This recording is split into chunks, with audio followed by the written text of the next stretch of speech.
Salmo 5.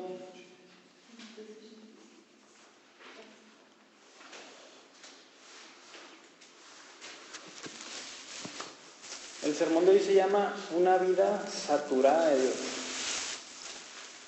Una vida saturada de Dios. La palabra saturada se usa en la química. ¿Y qué significa? Es que algo tiene de más, tiene mucho de algo, y entonces vamos a ver una vida saturada de Dios. Pues vamos a leer primero el Salmo 5. Vamos a leer también el título, como ya estamos acostumbrando. Dice: para el director del coro, para acompañamiento de flauta, Salmo de David. Verso 1. Escucha mis palabras, oh Señor, considera mi lamento. Atiende a la voz de mi clamor, Rey mío y Dios mío, porque es a ti a quien oro. Oh Señor, de mañana oirás mi voz, de mañana presentaré mi oración a ti, y con ansias esperaré. Porque tú no eres un Dios que se complace en la maldad, el mal no mora en ti. Los que se ensalzan no estarán delante de tus ojos. Aborreces a todos los que hacen iniquidad, destruyes a los que hablan falsedad. El Señor aborrece al hombre sanguinario y engañador. Pero yo, por la abundancia de tu misericordia, entraré en tu casa, me postraré en tu santo templo con reverencia. Señor, guíame en tu justicia por causa de mis enemigos, allana delante de mí tu camino, porque no hay sinceridad en lo que dicen, destrucción son sus entrañas, sepulcro abierto es su garganta, con su lengua hablan lisonjas. Tenlos por culpables, oh Dios, que caigan por sus mismas intrigas. Échalos fuera por la multitud de sus transgresiones, porque se rebelan contra ti. Pero alégrense todos los que en ti se refugian, para siempre canten con júbilo, porque tú los proteges. Regocíjense en ti los que aman tu nombre, porque tú, oh Señor, bendices al justo, como con un escudo lo rodeas de tu favor. Este es el Salmo 5, escrito por el rey David. Al Señor le ha placido hacer su obra, llevar a cabo su obra aquí en la tierra por seres humanos. De hecho, a la luz de lo que acabamos de ver en cuanto a Dios, es algo extraordinario. ¿Cómo que a Dios, para llevar a cabo sus planes, ha usado meros seres humanos que delante de Él no son nada? Pues sí, por ejemplo, su palabra, lo que tenemos hoy como nuestra Biblia, nos la dio a través de profetas y a través de apóstoles. No nos cayeron del cielo estas Biblias, sino que nos fueron traídas a nosotros por medio de profetas y por medio de los apóstoles. También el Señor lleva su evangelio a todo el mundo por medio de ¿qué? Por medio de personas también, por medio de personas que han sido transformadas por el evangelio. Es como Dios lleva a cabo pues su obra de evangelizar. Y el día de hoy, el mismo día de hoy, mientras hablamos, el Señor continúa haciendo su obra en el mundo por medio de seres humanos. Pero la pregunta es, ¿cuál persona o qué tipo de persona es la que Dios usa? Dios no usa a todos por igual. Dios usa a una persona en específico, y esa persona es la que tiene una vida saturada de Él. De ahí el título. Una vida saturada de Él significa alguien que tiene un concepto de Dios muy alto, alguien que Él mismo se ve muy, muy por debajo de Dios y que ve a Dios muy, muy por encima de Él. Alguien que se enfoca también mucho en la santidad de Dios. Dios es santo y yo soy un pecador. Y alguien que también se enfoca en la soberanía de Dios. Dios está absolutamente al control de todas las cosas. Y en resumen, es alguien que ama lo que Dios ama y que aborrece lo que Dios aborrece también. El Salmo 5, que tenemos a David como su autor, pues nos modela y nos enseña sobre una vida saturada de Dios. David nos va a mostrar un retrato, una muy buena descripción de lo que es una persona que está dominada por la fidelidad a Dios, que está totalmente consumida por el amor a Dios. Y David no fue un ser humano perfecto, para nada. Cuando la Biblia habla muy bien de una persona, ¿qué nos dice después? Su pecado, siempre, para que no creamos que hubo una persona perfecta, sino solamente Jesucristo. Así que la misma Biblia nos relata los pecados y los errores de David. Pero a pesar de que no fue un ser humano perfecto, es un buen modelo a imitar de lo que al menos vamos a leer hoy en el Salmo 5. El Salmo 5 es un salmo de lamento, si pudieron ahí percibir este tono de lamento, porque encontramos a David una vez más perseguido por sus enemigos, pero aún así perseguido por sus enemigos, David no perdió pues, su integridad hacia con Dios. O sea, no fue que fue perseguido y negó su fe y olvidó a Dios, sino que aún más cuando David fue perseguido es cuando encontramos más sobre este carácter del que vamos a hablar hoy en David. En los primeros 3 versos encontramos una súplica de parte de David. Los primeros 2 versos dicen: escucha mis palabras, oh Señor, considera mi lamento, atiende a la voz de mi clamor, Rey mío y Dios mío, porque es a ti a quien oro. Entonces, una vez más, como encontramos a David, muchas veces se encuentra en una situación difícil, sus enemigos lo están persiguiendo, ¿y qué hace David? David encomienda su causa al Señor. David clama a Dios, David le dice: Señor, atiende a mi súplica, o sea, esto es lo que me está sucediendo y no voy a hacer otra cosa más que clamar a ti. Eso es lo primero que encontramos haciendo a David.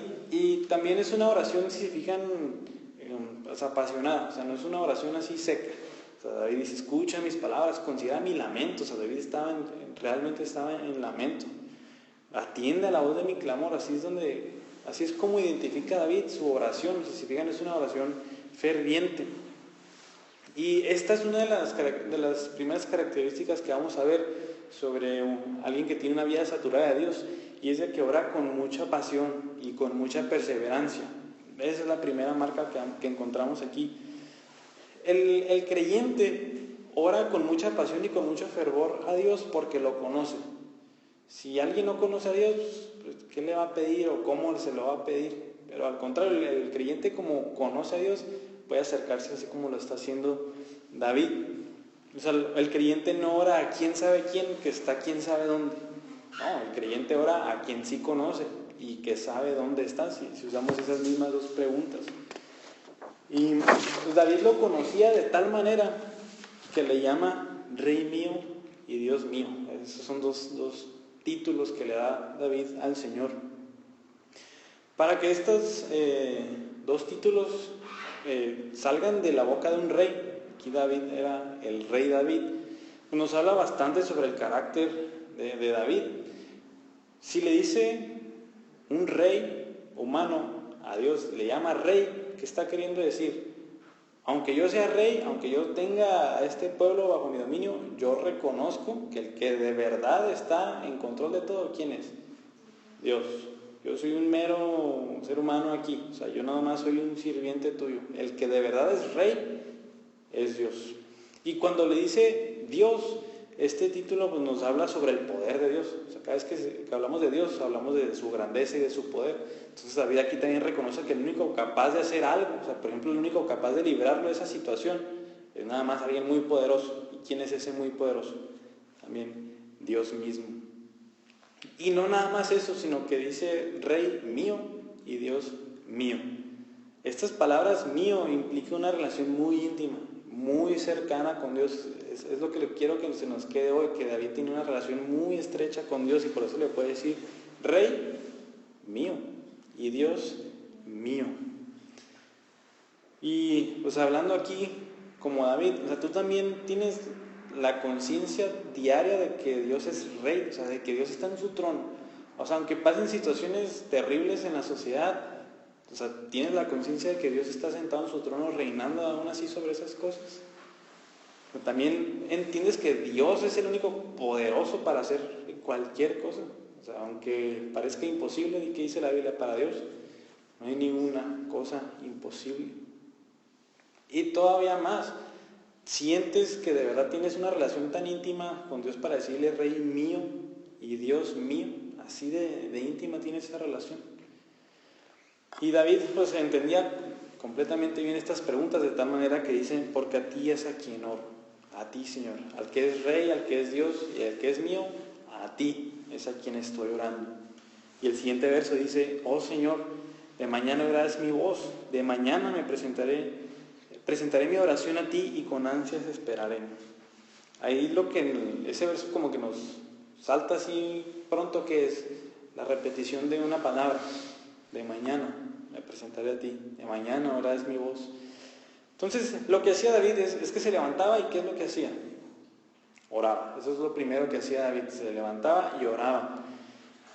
David no podía empezar su día si no había orado. O sea, si David no había orado un día, se sentía incómodo, decía, no he tenido mi tiempo de la mañana con el Señor. Entonces de David aprendemos a organizar nuestras prioridades. Nuestras prioridades nos definen nuestro carácter. Lo que hacemos primero, lo que le damos más importancia es lo que hay en nuestro corazón. ¿Y qué es lo que hacía David entonces? Desde mañana oraba. ¿Y qué es lo que hacía el Señor Jesús? También dicen los evangelios. Muy de temprano, dice, aun cuando no salía el sol, ¿qué es lo que hacía el Señor? Se iba solo y oraba. Entonces, pues de esta manera, donde también nosotros debemos de empezar a acomodar nuestras prioridades. ¿Qué es más importante, hacer esto o orar? Hacer esto o darle un tiempo al Señor desde los primeros minutos de mi día. Y enseguida, cuando David dice que de mañana se va a presentar, dice, y con ansias esperaré. Otra característica de una persona con una vida saturada de Dios. ¿Qué es lo que hace cuando ora? Esperar pacientemente. No es de aquellos de que oran y al día siguiente no ven su oración contestada y dicen, pues ya animó, Dios no me escuchó. No, al contrario, un verdadero creyente lo que hace es orar y hacer lo que hizo David, con ansias esperar.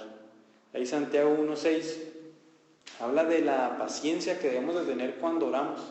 Dice que ore con fe y que no sea como un bote que está naufragando, que cómo lo tratan las olas, para un lado y para otro. No, que sea como alguien que está firme ahí, alguien que ora con fe y que se espera al Señor. Entonces esta es otra de las características que tiene alguien con una vida saturada de Dios.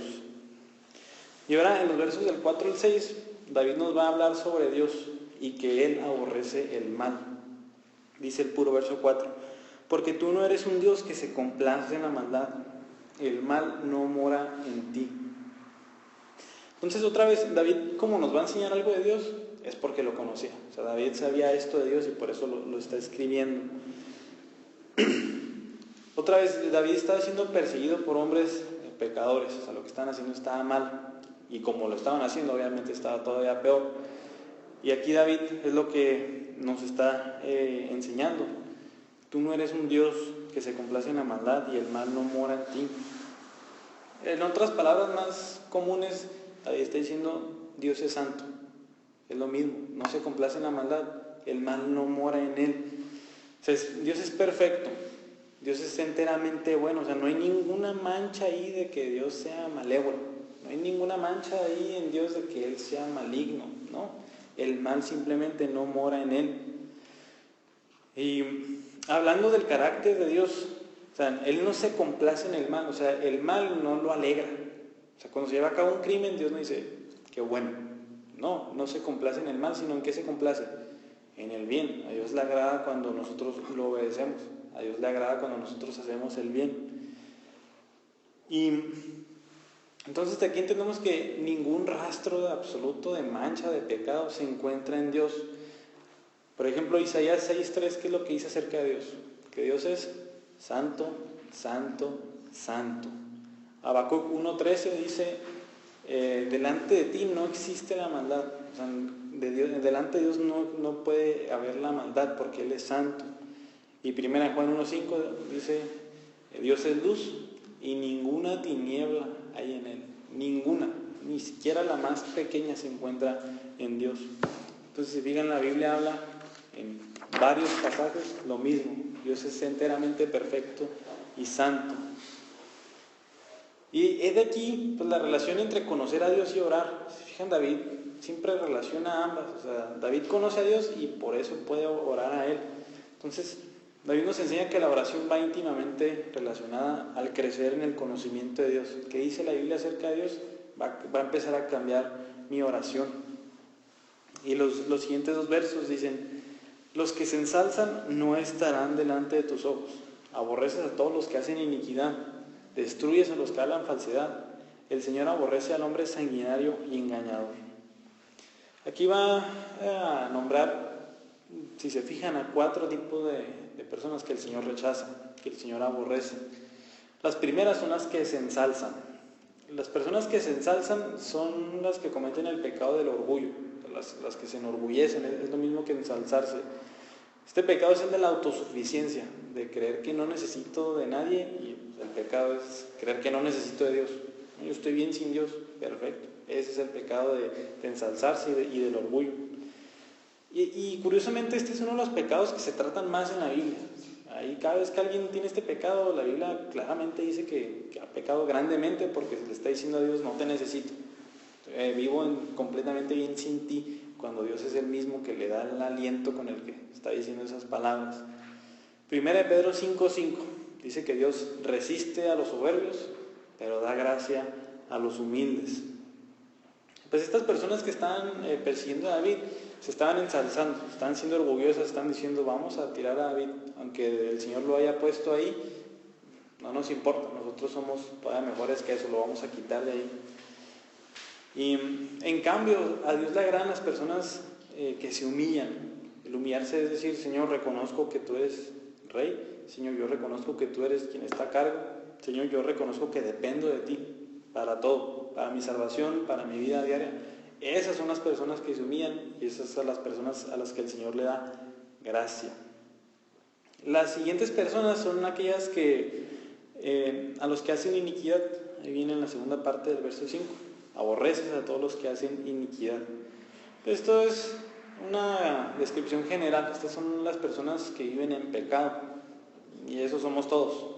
Absolutamente todos vivimos de esta manera, en iniquidad. Todos siempre estamos pecando. Cada vez que hacemos algo que a nosotros nos agrada y que no a Dios, es una vida de iniquidad. Iniquidad, pecado, transgresión, todas esas palabras son sinónimas. Y es por eso que siempre la Biblia nos dice: necesitas nacer de nuevo. Necesitamos una urgente operación de corazón, y ese corazón es espiritual. La Biblia dice que tenemos un corazón de piedra, un corazón que no siente nada por Dios, al contrario, ama al pecado. Y lo que necesita hacer Dios, ¿qué es? Cambiar ese corazón de piedra por uno de carne, es lo que dice la Biblia, un corazón sensible, ya un corazón que de verdad ama a Dios. Las siguientes personas son aquellas que hablan falsedad. La falsedad son mentiras, o aquellos que hablan, aquellos que no hablan la verdad. Eso significa las personas que hablan falsedad. Y desgraciadamente siempre tendemos a disminuir mucho ese pecado, el hablar falsedad, el hablar mentira. A lo mejor forma tanto parte de nosotros la mentira que muchas veces las decimos y ni siquiera estamos conscientes de que hemos pecado delante de Dios. Es así de seria la mentira. Las personas que están persiguiendo a David, ahorita vamos a ver más adelante, pues empezaron a hablar cosas falsas acerca de él, inclusive lisonjas. Las lisonjas son adulaciones, se estaban adulando a David nada más para sacar provecho de él. Entonces estaban usando su boca falsamente. Quiero que hoy entendamos por qué la mentira es un pecado igual de grave que los demás. Ahorita les leí Juan 17:3, que Dios es el Dios verdadero. Y eso es lo primero que se nos queda en la mente: Dios es verdadero. Todo lo que dice y es Dios es verdadero. O sea, Dios jamás dice mentiras, Dios siempre habla la verdad. Ahí Números 23:19 dice que se me olvidó. Números 23:19 dice: Dios no es hombre para que mienta, ni hijo de hombre para que se arrepienta. ¿Lo ha dicho él y no lo hará? ¿Ha hablado y no lo cumplirá? ¿Cuál es la respuesta a esas preguntas? Por supuesto que no. Si él ha hablado, ¿qué va a hacer? Lo va a cumplir, porque él no es mentiroso, él no es hombre para que mienta.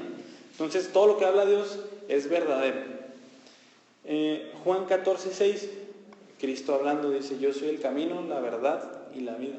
Entonces aquí vemos que Dios es verdadero, Dios todo lo que dice es verdad, y Él es la verdad misma.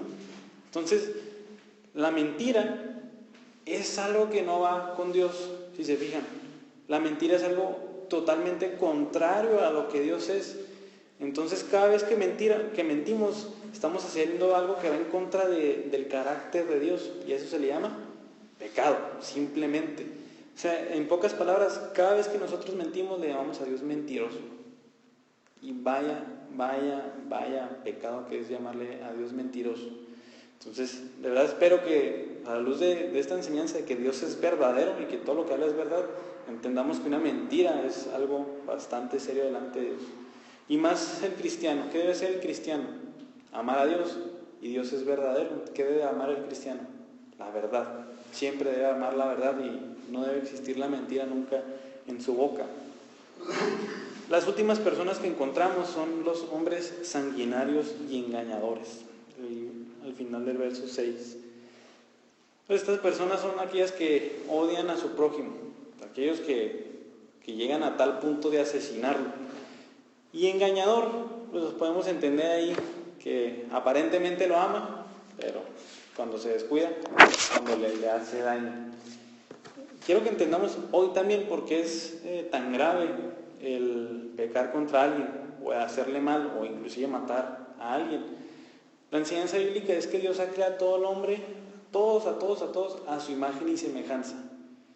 Porque el ser humano está hecho a imagen y semejanza de Dios. Eso hace que el ser humano tenga un valor infinito. O sea, vale mucho más que todas las demás cosas. Es por eso que una vida humana vale infinitamente más que una vida animal. Porque el animal no está hecho a imagen de Dios. La persona sí. Es por eso que también ahí cuando vemos esta cuestión del aborto, ¿por qué está mal abortar? Porque es un ser humano hecho a imagen y semejanza de Dios, y eso le da un valor totalmente infinito. Y asesinarlo, pues es un gran pecado. De hecho, Santiago, en el capítulo 3, y en otra parte de su epístola, dice la seriedad de matar a alguien, y dice ¿por qué? Porque está hecho a imagen de Dios.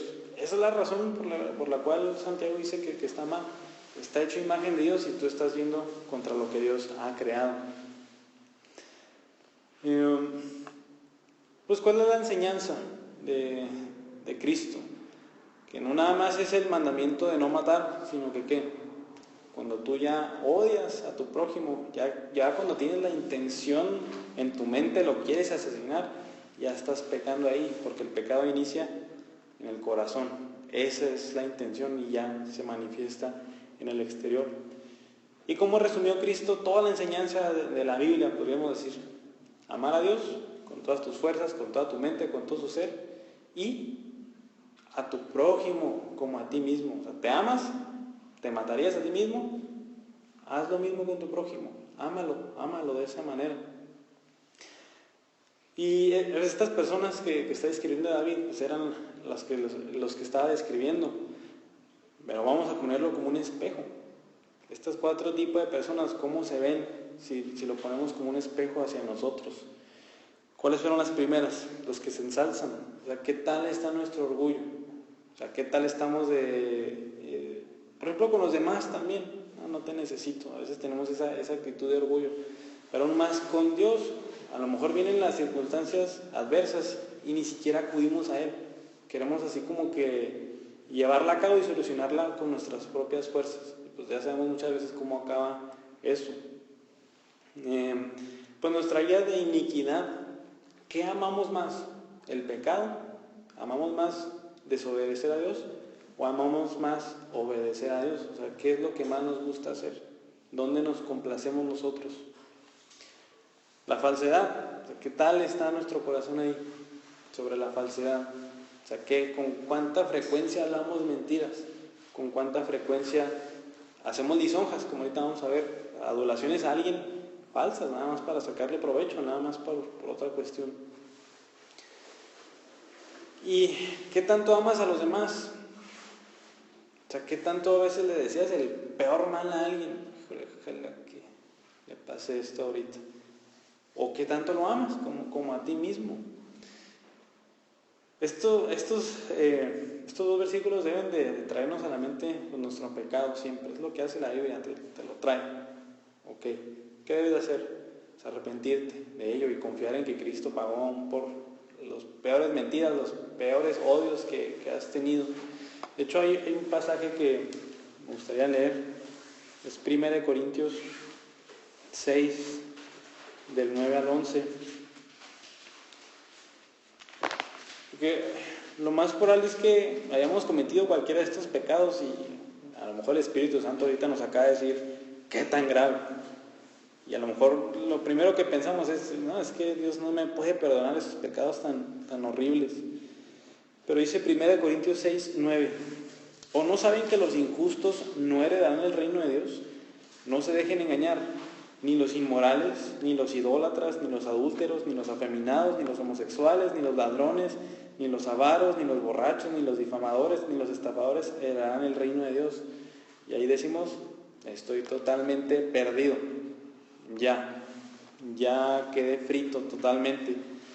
Pero no acaba ahí. El verso 11 dice, y esto eran algunos de ustedes, pero fueron lavados, pero fueron santificados, pero fueron justificados en el nombre del Señor Jesucristo y en el Espíritu de nuestro Dios. ¿Qué nos dice ese pasaje? Hay esperanza. No importa que te hayas identificado con uno de esos pecados, hay esperanza para ti. El Señor Jesús es quien nos lava de esos pecados. El Señor Jesús es quien nos santifica de esos pecados. El Señor es quien nos justifica, quien nos declara justos, aun cuando seamos así. Por eso Pablo dice, y esto eran algunos de ustedes, el Señor fue quien nos rescató de ahí. Volvemos ahí al Salmo 5. En los siguientes 2 versículos encontramos una alabanza de David. Dice el verso 7, pero yo por la abundancia de tu misericordia entraré en tu casa, me postraré en tu santo templo con reverencia. Aquí quiero que noten algunas cosas. David primero, si se fijan, se separa de esas personas, pero yo, así se fijan, estas personas hablan falsedad, hablan iniquidad, pero yo hago otra cosa. Esto, cuando leemos el pero yo, no significa que David sea justo, no significa que David nunca mintió, no significa que David nunca mató a alguien, porque sabemos que la Biblia nos relata que mató a alguien, eso fue a Urías. Eso no significa, David está diciendo, la única diferencia entre yo y esas personas es una sola cosa, y ahí viene en ese versículo. Pero yo, por la abundancia de ¿qué? De tu misericordia entraré en tu casa. Lo único que dice David, lo único que me separa entre yo y ellos es la misericordia de Dios. No es que yo sea bueno, no es que yo haga algo mejor, no, es la misericordia de Dios, que Dios ha decidido perdonarme y transformarme. Esas palabras son bien intensas. La única diferencia entre yo y esas personas es la misericordia de Dios. ¿Qué quiere decir? Yo soy igual que ellos. Yo cometo los mismos pecados, pero por la misericordia de Dios he sido perdonado y he sido transformado para empezar a dejar de hacer eso. Entonces David en lo único que confía es en Dios como su Salvador, como aquel que perdona sus pecados. Y esa es la única razón por la cual él se va a presentar delante de la casa de Dios, en el templo. O sea, la única razón por la cual David puede entrar confiado al templo, que es la misericordia de Dios. No su vida perfecta, sino que la pura gracia y la misericordia de Dios. Lo que David dice aquí, cuando dice, me postraré en tu santo templo con reverencia, ¿qué está diciendo? Soy indigno, Señor, de estar aquí y por eso te estoy reverenciando. Acuérdense que otra palabra para reverenciar es temor. Señor, te temo, sé que nada más estoy aquí porque te ha placido mostrarte bueno conmigo, así que aquí estoy. Y esta es otra actitud de alguien que tiene una vida saturada de Dios. Y esta es la actitud que debes de tener con los demás pecadores, con los demás de nuestro equipo. Todos somos pecadores, pero así es como debemos de verlos. Iguales a nosotros, pero ¿qué es lo que nos separa? La misericordia de Dios solamente. Si de verdad tenemos en mente que lo único que nos separa de nosotros y ellos es la misericordia de Dios, cambiaría muchas de nuestras actitudes con las demás personas. Entenderíamos, tendríamos mucha más compasión con ellos. Porque cada vez que alguien hace algo malo o algo en contra de Dios, que decimos, no, ojalá Dios lo fulmine un día, cuando nosotros deberíamos de ser igualmente fulminados. Ahí es donde ya pensamos que nosotros somos mejores que ellos en algún sentido. También nuestro celo evangelístico, o sea, nuestro celo de proclamarles el evangelio también aumentaría mucho, porque lo único que necesitan ellos es la misma cosa que yo necesito, y que es la misericordia de Dios, el que entiendan que Dios perdona a las personas. Entonces, pues espero que a todos nosotros se nos quede muy claro esto, porque David mismo lo dijo: la única cosa que me separa entre yo y estas personas que acabo de decir es la misericordia de Dios solamente. Y dice el verso 8: Señor, guíame en tu justicia por causa de mis enemigos. allana delante de mí tu camino. Aquí es una petición, esta sí es una petición de parte de David, y lo que le está pidiendo David aquí es que Dios lo guarde de pecar. O sea, había unas personas que lo estaban persiguiendo. David dice, líbrame de yo hacerles lo mismo, de yo devolvérselas, de yo agarrar mi ejército y matarlos. Y, o sea, lo que dice David es, guárdame de pecar como ellos están pecando. O sea, cuídame, Señor, líbrame de no hacer lo mismo que están haciendo ellos. Hablando de una situación similar, pues el cristiano no es alguien que busca la venganza. Dice, me la hizo, ahorita se la vuelvo a hacer y doble. No, el cristiano lo que hace es, Romanos 12 dice que a quien le pertenece la venganza es a Dios, a mí no. Lamentablemente ya ven que dicen que la venganza es un plato que sirve mejor frío y etcétera. Pues no, el cristiano empieza a entender que la venganza le pertenece al Señor. Y también lo que hace alguien con una vida saturada de Dios es que constantemente le está pidiendo a Dios que lo libre de pecar, que lo libre de caer en tentación. ¿Dónde viene eso?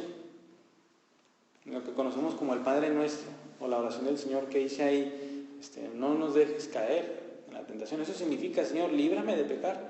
No quiero desobedecerte este día, y por eso es una oración. Y esta es una petición que debemos de hacer ¿cuándo?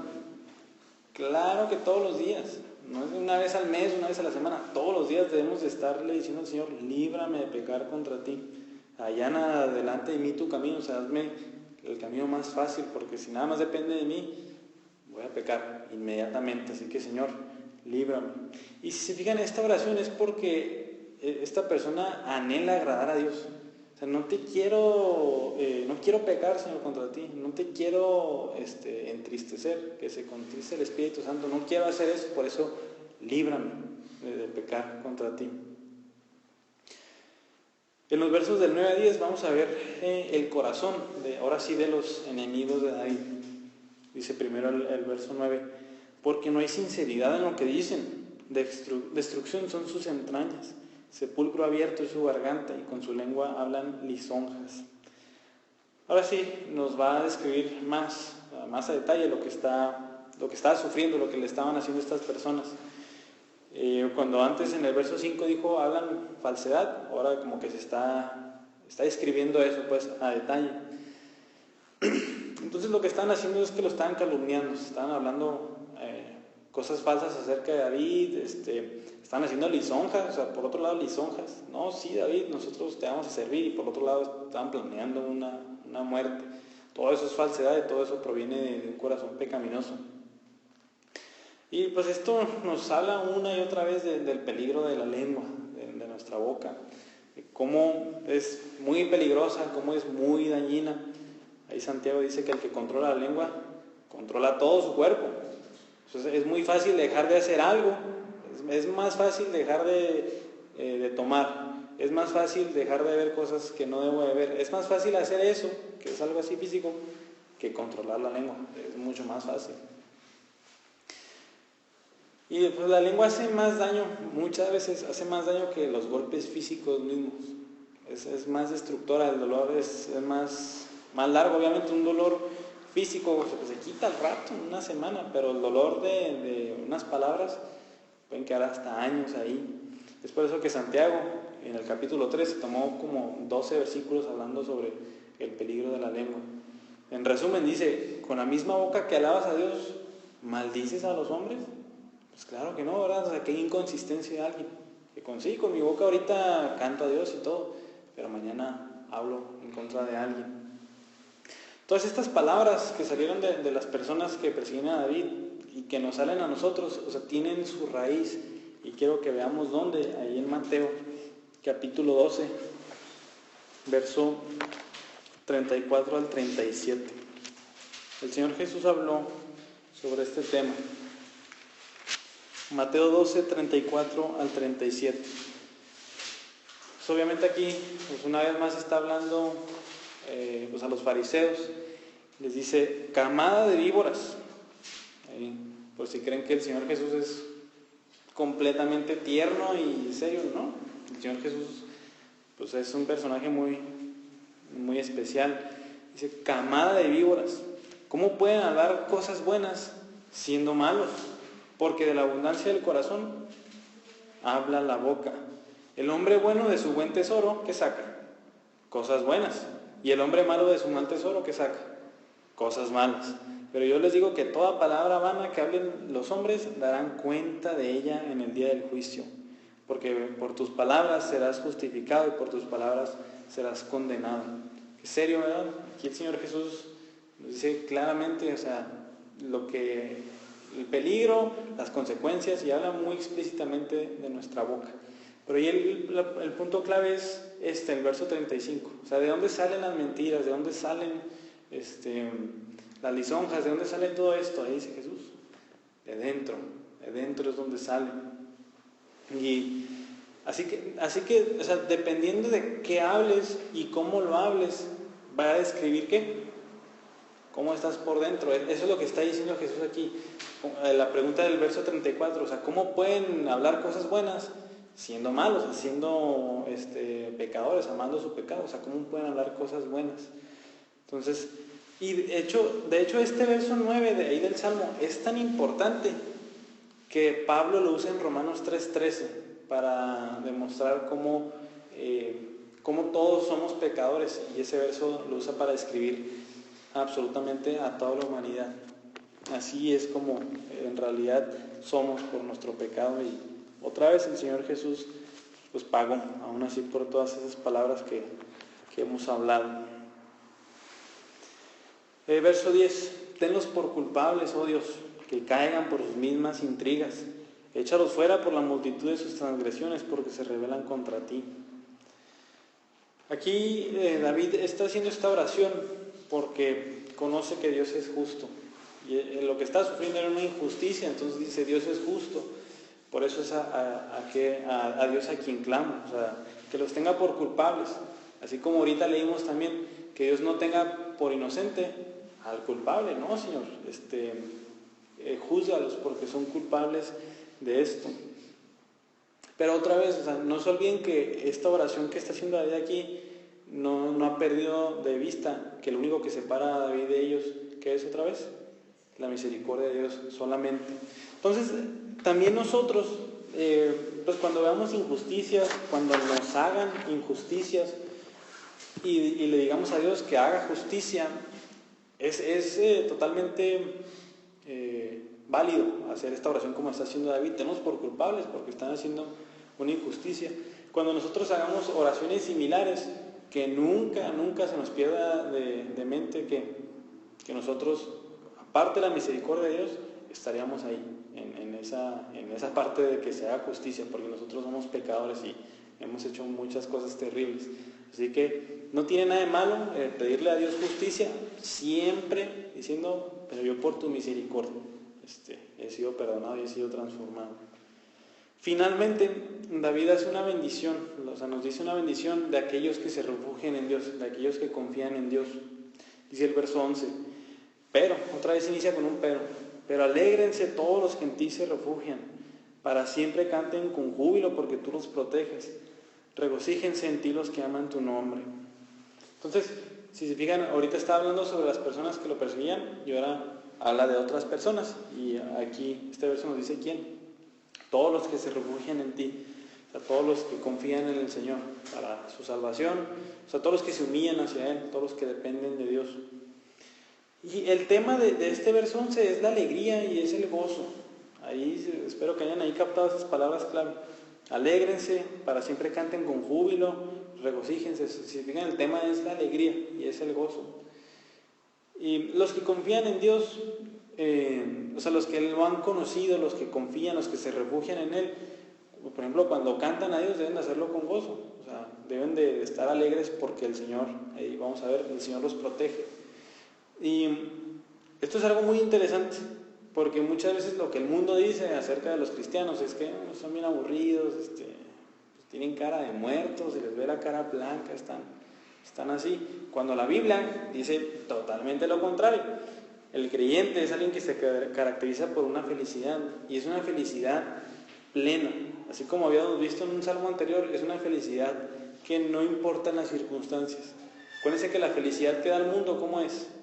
Es temporal, se va. Si ahorita la felicidad que me da el mundo es por dinero, el dinero se me va a acabar y se acabó la felicidad. Si es por amor, hasta por una persona, esa persona un día se va y se me acabó la felicidad. Pero la felicidad que da Dios, ¿cómo es? No cambia, es una felicidad que hemos visto ahí, cómo Dios nos da la paz, o como Jesús dijo, mi paz les dejo y mi paz les doy, y no se las doy como se las da el mundo. Mi paz es eterna, mi paz, mi felicidad, la que les doy, siempre la van a tener ustedes. Y los que en verdad no son felices, pues son aquellos, los del mundo. Aunque ellos, así como veíamos en el salmo anterior, aunque hagan su festín con su grano y con su vino, ¿se acuerdan de ese versículo ahí en el Salmo 4? Yo en cambio soy mucho mayor feliz que ellos, porque tengo la felicidad de Dios y no la felicidad del mundo. Y aquí viene en este verso el motivo por el cual deben de estar felices los creyentes. Dice, alégrense y todo porque tú los proteges. Estas son de las frases que a veces leemos rápido, sí, Dios protege, pero hay que masticarlo. Siempre hay que darnos el tiempo para masticar ese tipo de frases. Que canten felices porque tú los proteges. Ese verso no dice que estén felices porque tal vez los proteja Dios. O estén felices porque muy probablemente un día los protejas. Fíjense, eso no dice. Dice, estén felices porque tú los proteges. Eso es una protección continua. Así como David usa la imagen, ahorita lo vamos a ver, del escudo. Dios es un escudo para nosotros. Dios constantemente nos está protegiendo. Y pues más que nadie, David puede dar testimonio de Dios como su protector. Una y otra vez a David lo perseguían, una y otra vez David se encontró en una minoría, una y otra vez David tuvo estas circunstancias. ¿Y qué fue lo que hacía? Oraba al Señor. Señor, estoy en esta situación. Señor, ayúdame. Señor, haz justicia. ¿Y cómo encontramos a David siempre? Protegido por Dios, vivo. A pesar de leer tantos salmos de David en peligro, los salmos siguen saliendo. O sea, David no se murió de esa ocasión. O sea, el Señor lo protegió realmente de esa circunstancia. Y todavía más, dice aquí el verso, regocíjense en ti los que aman tu nombre. El nombre en la Biblia significa el carácter de una persona. Entonces el nombre de Dios es el carácter de Dios. Entonces los que aman el nombre de Dios aman a Dios como un Dios justo, como un Dios de ira, como un Dios de amor, como un Dios de gracia. O sea, cuando empezamos a conocer a Dios, estamos conociendo el nombre de Dios, o sea, su carácter, cómo es Dios. Y ahorita precisamente leímos mucho, ¿verdad? Él es inmutable, inescrutable, todopoderoso. Todo eso, mientras más lo conocemos, amamos a Dios porque Él es así. Malo fuera que Dios fuera mutable, que mañana dicen, no, ¿saben qué? Ya no los quiero perdonar. Ya, imagínense qué tremendo sería eso. O ¿saben qué? No, la verdad no soy todopoderoso. Hay cosas que no puedo hacer. O sea, qué horrible sería eso. Entonces, mientras más conocemos a Dios, encontramos que hay muchas y muchas razones por las cuales debemos de amarlo. ¿Cuál es la única manera en la que podemos crecer en el conocimiento de Dios? Leyendo su palabra, meditando en ella, más que nada. Leer un pasaje, estar poniendo atención a las palabras, orar para que el Señor nos ayude a entender el pasaje. Y mientras más lo conozcamos, más vamos a amar su nombre, porque más vamos a conocer cómo es el Señor. El último verso dice, porque tú, oh Señor, bendices al justo, como con un escudo lo rodeas de tu favor. Esta es una promesa, la que el Señor bendice al justo. ¿Y el justo quién es? No una persona recta, ahí dice la Biblia, no hay justo, no hay ni uno. Entonces, ¿cómo somos justos? ¿Cómo somos justificados? Por la fe en Cristo Jesús, por la fe en lo que Cristo hizo por mí. Los justos son aquellos que Dios bendices al justo, y como con un escudo lo rodeas de tu favor. El favor de Dios, ahí es una frase también ahí importante, es una bendición plena de Dios, es una bendición especial para esa persona y no para todos. Es un amor que Dios tiene con con el que tiene una relación de hijo. Vaya, acuérdense que el creyente se vuelve un hijo de Dios, tiene una relación muy íntima con Él.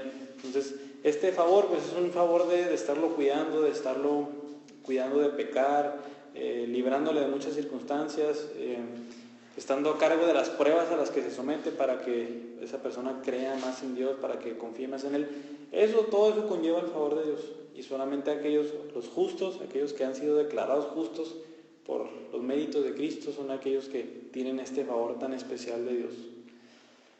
Pues llegando al final del Salmo, pues si se fijan, vimos un modelo bastante completo de muchos lados sobre alguien con una vida saturada de Dios. Entonces lo que debemos hacer es pues, leer este Salmo y otra vez sacar esas características que encontramos ahí para imitar a lo que hizo David. Acuérdense que no debemos imitar todo lo que hizo David, nada más lo que pues, Dios nos dice que sí hizo bien. Pues el Señor solamente va a usar a aquellas personas con una vida saturada de Él. Y pues, la pregunta es, pues, ¿tú quieres que el Señor te use? O sea, el Señor nada más usa a esas personas. ¿Quieres que te use? Pues ya sabes lo que tienes que hacer. Tienes que empezar a vivir una vida saturada de Dios, una vida que lo conoce, que ora, que se aleja del pecado, que ya vimos los pecados que salieron aquí, que se aleja de ellos, que confía nada más en Dios. Esa es una persona con una vida saturada de Dios. Y esto no es una decisión. Una vida saturada de Dios es una vida saturada de Dios, es un día a día, a todas horas estar luchando contra el pecado, es estar confiando en Dios. Si fijan, es una vida, es continuo esto, no es simplemente decir ahorita, sí Dios, yo quiero una vida saturada de ti. No, claro que no, es un proceso y es estar todos los días, así como David desde la mañana, enfocarme nada más en Dios y así a lo largo de nuestro día. Entonces, vamos a orar. Señor, te damos gracias porque pues, en tu palabra siempre nos ayuda a entender lo que tú quieres de nosotros y pues siempre entendemos que solamente usas a aquellos, Señor, que tienen un concepto alto de ti, aquellos que se alejan del pecado, aquellos que confían en ti plenamente para su salvación, que confían plenamente en ti para sus problemas y para todas circunstancias, Señor. Acuérdate mucho que resistes a los soberbios y que das gracia a los humildes y ayúdanos a ser humildes, Señor, siempre, en todo momento. A no confiar en nosotros ni en nadie más, sino solamente en ti. Solamente esas personas son a las que tú usarás. Y Señor, pues mi oración es que cada uno de nosotros meditemos en este salmo y en toda lo que viene en tu palabra para vivir realmente vidas saturadas de ti y que nos uses grandemente para predicar el Evangelio y hacer todo lo que tú quieras, Señor. Ayúdanos y bendícenos, Señor, y pues rodéanos con tu favor como con un escudo el día de hoy. Te damos gracias. Amén.